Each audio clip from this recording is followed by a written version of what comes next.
كشف المغربي كريم ظريف على حسابه بالإنستغرام عن الأسباب التي كانت وراء إلغاء زواجه بالمغربية مريم سعيد على بعد أيام قليلة من زفافهما. وعبر ظريف عن أسفه الشديد، موضحا أن السبب الرئيسي الذي دفعه إلى إلغاء زفافه يعود إلى أمور تتعلق بالأخلاق. وأنهى ظريف تدوينته بالإشارة إلى التطلع للأفضل والنظيف في حياته بعد إلغاء عرسه، وهو ما جعل العشرات من المتفاعلين معه يعبرون عن دهشتهم وصدمتهم بسبب هذا الإلغاء. وكانت الإعلامية المغربية مريم سعيد قد أعلنت بدورها على حسابها بالإنستغرام عن إلغاء زواجها دون أن تكشف عن الأسباب الحقيقية وراء اتخاذها لهذا القرار.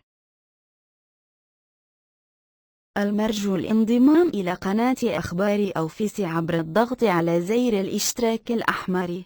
وإذا أردتم التوصل بجديد فيديوهاتنا فور نزولها اضغطوا على الجرس، ولا تنسوا دعمنا بلايك إذا أعجبكم الفيديو، وأيضا شير إذا أردتم مشاركة الفيديو مع الأصدقاء. وشكرا لكم.